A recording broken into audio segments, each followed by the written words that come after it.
Hello and welcome back to the channel. Today we are talking about a hot topic. Operation Dudula is being taken to court by some civil society organizations. Yep, you heard that right. A movement that many South Africans support is now facing legal action.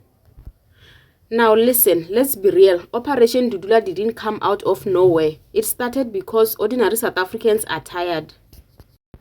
Tired of unemployment, tired of crime, and tired of a government that talks but doesn't act. People feel illegal immigration is out of control, and Operation Dudula stepped in to say no more. But now, a group of civil society organizations like Lawyers for Human Rights have decided to take Operation Dudula to court. They are saying the movement is xenophobic, that it spreads hate, and that it is violating people's rights.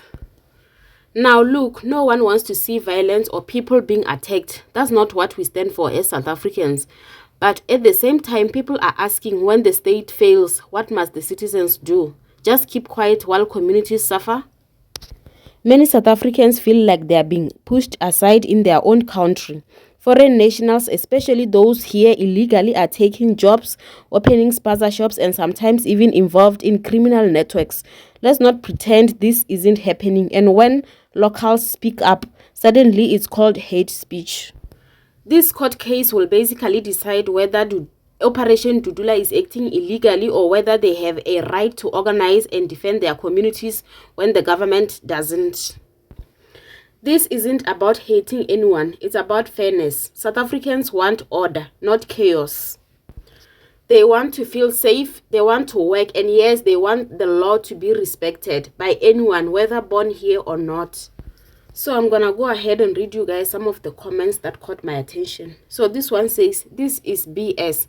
These are economic migrants, not war asylum seekers or running from political persecution. These are criminals who come here because it is easy to commit crimes and get away with the impossible."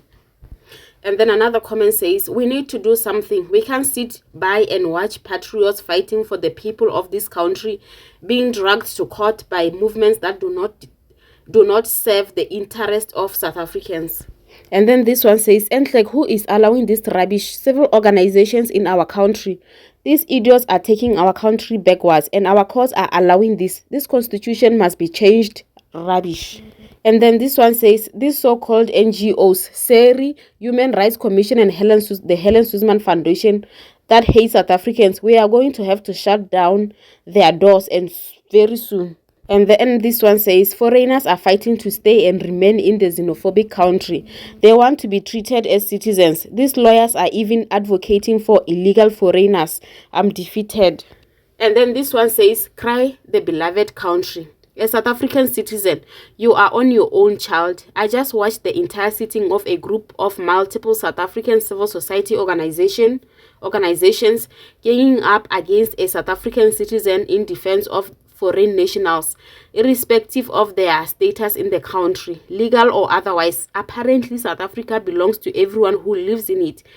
And everyone, I mean everyone, must be afforded the same rights. Literally, there shouldn't be any difference whatsoever where you come from, legal or illegal, according to these organizations. Everyone should be treated the same and enjoy the same rights." The arguments from these people are brilliantly compelling, I'm afraid. There you have it, Mzansi. I can't wait to hear your thoughts on this one. So what do you think, guys? Should Operation Dudula be punished for standing up for communities, or do you think this court case is necessary to keep things peaceful and lawful? Drop your thoughts in the comments. Let's talk. And don't forget to subscribe to the channel and like this video. I'll see you later.